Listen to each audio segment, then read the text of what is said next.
good, my beautiful kings and queens? This time Winnie Brent, your favorite British Locs YouTuber. I hope you're all doing amazingly well, like I am. Now, in today's video, I believe this is the first time that I've done something like this on my channel, but I'm going to be talking about somebody that has inspired me to do a couple things going forward in my loc journey. Now, I'm going to be talking about Yannie The Locologist. I believe she's the only locologist that I've ever come across, and when I first came across the video, I was like, locologist?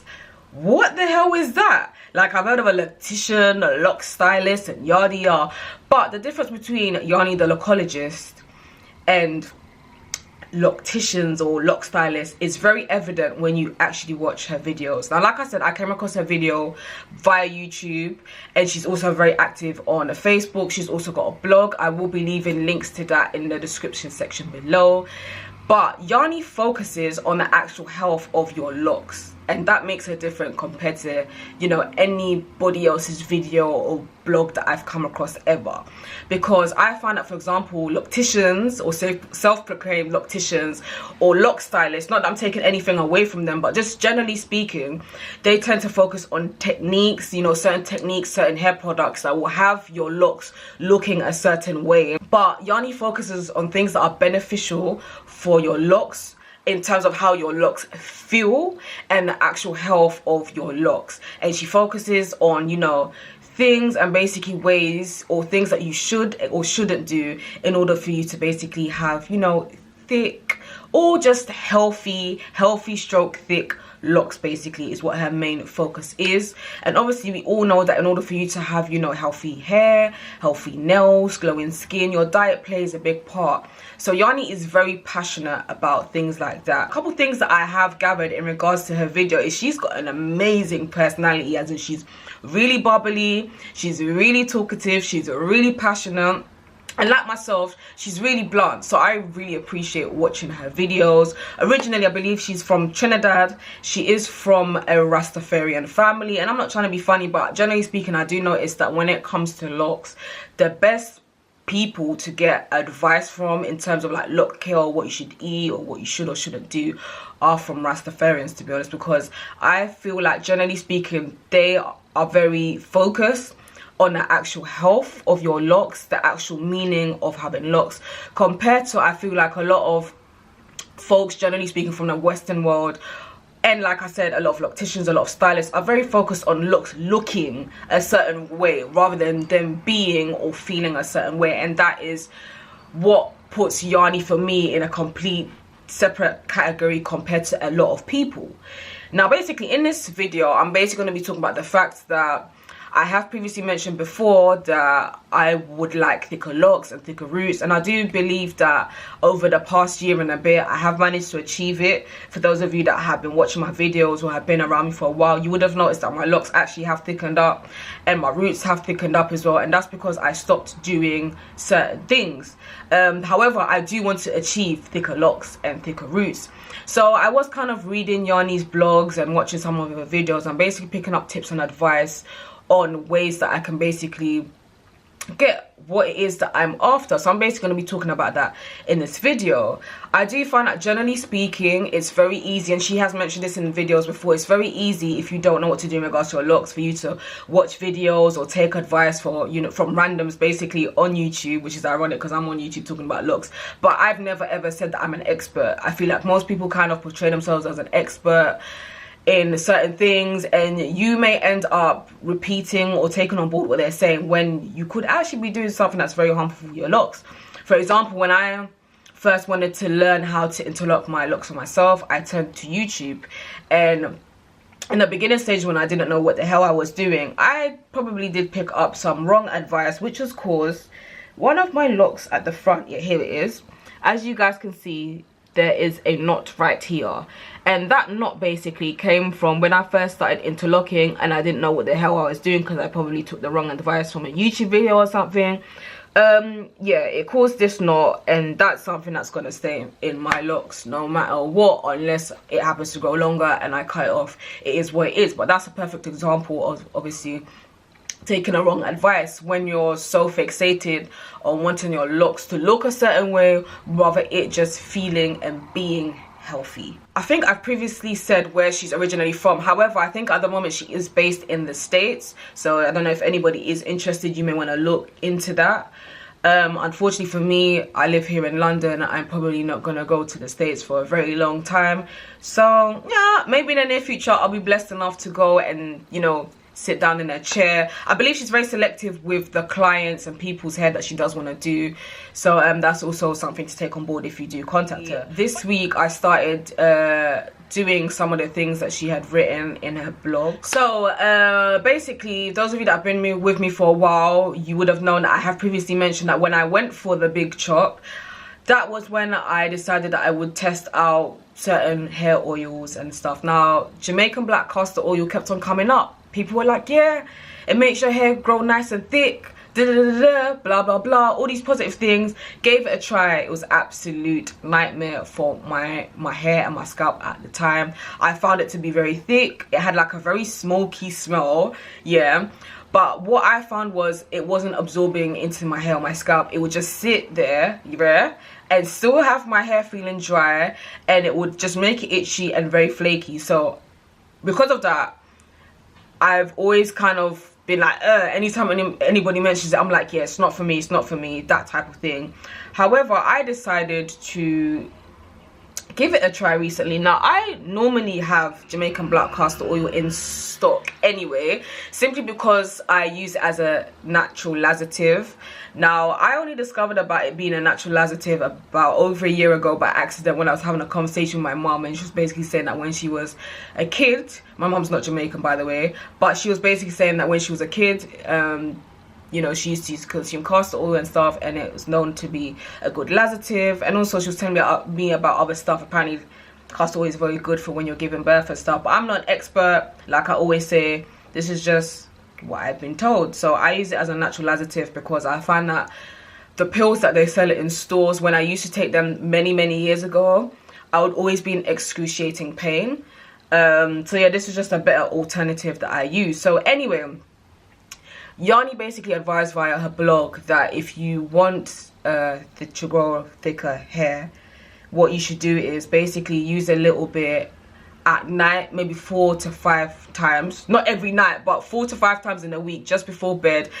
Rub a little bit into your scalp, wrap your hair and go to bed. So that's what I've literally been doing. I don't do it 5 times a week, I do it 4. I've only just started doing it this week, but I will continue to do so going forward. At present, I can't be like, oh yeah, this routine is really working well for me, because I've only done it this week. So far, unlike the experiences that I had before when I had my big chop, it hasn't irritated my scalp, it hasn't caused flaking. If anything, I've actually noticed that my scalp isn't flaky, it isn't itchy or anything like that. So I'm really happy about that. Yannie didn't advise this, but I just thought that I would do this anyway. So via eBay, I decided to buy this pure organic castor oil cold press. So it's not a dark one, it's just your regular one. It's just a very small bottle. I hope my camera captures it well. I'm not sure if it is capturing it, but yeah, nevertheless, this is what it is. And basically going forward, I'm planning on using this as a hot oil treatment. So after washing my hair, normally you guys know I've been ranting and raving for coconut oil for time. Like coconut oil is bae, I use coconut oil as my hot oil treatment. I normally use it for my scalp and stuff. So this is kind of even weird that I'm giving this new routine a try, I guess. But you know, like I said in a previous video, I'm trying to step out of my comfort zone, and I'm very open to learning new things and trying new things if it's going to be beneficial to me. So yeah, I've decided I will basically use this as a hot oil treatment after I've washed my hair. In terms of my actual locks, because obviously the Jamaican black castor oil that I use just before bed, I don't rub it into my hair, I just use it solely for my scalp. So obviously I can't neglect the actual locks itself. Yannie did suggest to use this, so I bought this again off of eBay, pure natural vitamin E oil. And I've actually never tried vitamin E oil ever, so here we are. And also rose water. Now those of you that have been following me for time know that at one stage I was using rose water to retwist and also spritz my locks. Again, I got this from eBay, got it for £10. I'm not going to be putting any links or stuff like that. If you do your research, depending on where you are, I'm pretty sure you'll find good deals on it. So yeah, rose water. And Yannie also did a video on rose water. I think I remember watching a video on it, and she was basically advising, and guys, take this on board, because I've actually been doing this stupid thing on and off where I had stopped using rose water. So in replacement of rose water, me thinking that, yeah, rose water is just like regular water, just scented. It's actually not. Yannie did a whole video, well, not a whole video, but she did a video where she was partially explaining that rose water is not just water. It's gone through a different process that makes it completely different to water. So it's very moisturizing for your hair. And she also advised to not use solely water to spritz your hair, because you're going to dry your hair out. And like an idiot, I've actually been doing that on and off and wondering like, oh, why does my hair feels really dry? Yeah, because basically water and rose water are not the same. They've gone through a different process. I can't remember what the process is. She did explain it. So yeah, so basically in her blog, she advised that one of the best ways to moisturize, guys, guess what's in here, but obviously you have to shake it up, because when you leave it, yeah, it goes a bit weird, is vitamin E oil and rose water is in here. So literally, I know it's kind of low at the moment, but I did like 50% rose water, 50% vitamin E oil, and literally just do this, so then it looks like that, and then I just spritz my hair, and so far so good. Like, my hair seems to be happy. It's only been a week, like I said, so maybe in a couple of months or so I'll let you guys know if I'm still doing this routine or not. Going forward, when I'm retwisting, I'm gonna go back to rose water, because again, like I said to you guys, I was stupidly thinking that rose water and water are kind of the same thing. So when I stopped using rose water, I was then using water to retwist my hair. Bit of a dumb move, but yeah. Another thing that really interested me was Yannie was basically discussing about shampoos, and the bottom line is there are probably no shampoos on the market that are solely dedicated to locks. However, she did say that she, you know, there is a particular one that she uses for a client's hair, and one that works best for her is basically Dr. Bronner's peppermint castle soap. See me, I'm a very big eBay fiend. Anytime I've had an issue with a seller, the seller's always rectified it, or eBay will step in and do something about it. A lot of people are very Amazon, but 8 out of 10 times I find that products are much cheaper on eBay than Amazon. That's just my personal thing. So yeah, every single thing that I've showed you is basically from eBay. Now, those of you that have watched my previous videos, you know that earlier in this year or last year, I actually can't remember for the life of me, I did give Dr. Bronner's, but it was the citrus flavor, I believe, a try. It was very moisturizing for my hair, but at that time I was very fixated on products that lather up a lot, and also I kind of found the whole idea of me having to mix it a certain way before using it very long or whatever. But anyways, that was then, and this is now, because I'm aware that peppermint has got various benefits in regards to hair growth and what not. So yeah, basically going forward, that's what I will be doing. I don't really quite know why this is here. You guys know that I do apple cider vinegar. They call it rinse, but I'm gonna call it apple cider vinegar soaps. Can't get my words out. But yeah, I bought this. I didn't get the Bragg's one for once. Again, this was on offer. I think I got it for like £5 or £4. But yeah, it's apple cider vinegar, and it's got the mother in it. For me, so long as it's got the mother in it, then we're good to go. Don't know if my camera is capturing it well, but yeah. Yeah, and you guys already know what I'm gonna do with this. I'm literally, when I next wash my hair, when this video comes out, it's probably gonna be next week, the week after, that I'm gonna basically wash my hair.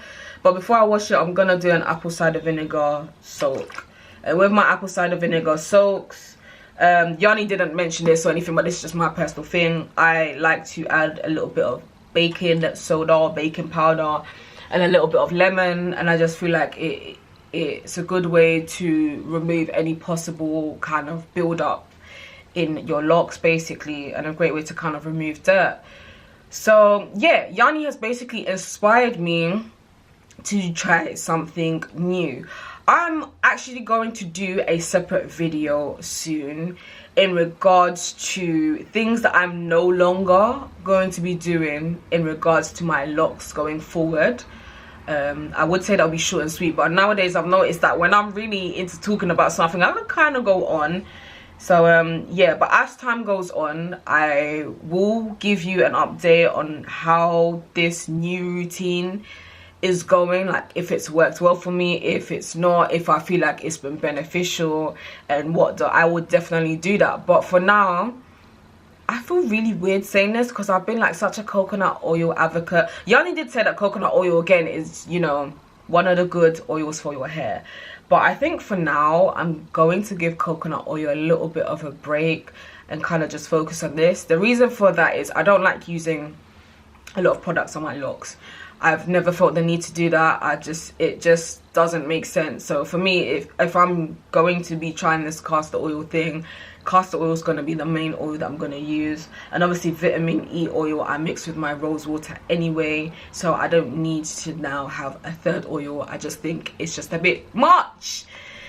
So yeah, I hope you enjoyed that video. Guys, I feel like I've been saying this many times, but nobody's really sending me any questions. I would actually love to do a Q&A video before the year comes to an end. So if you do have any questions to me, I don't really care how personal it is. Obviously, I have the option on if I'm going to answer or not, yeah? But just leave them below. Feel free to DM me on Instagram, Wini on Instagram, Wini on Twitter, Wini on Facebook. And yeah, that would be a really great video for me to do before the year comes to an end. I hope you enjoyed this video. Don't forget to subscribe. You know, if you haven't hit the subscribe button, yes, I'm judging you because you've watched the video all the way up until here and you haven't hit the subscribe button. Make sure you subscribe to my channel. Make sure you hit the bell icon so that you are notified every single time that I upload. And most importantly, make sure you stay good until my next video. See ya.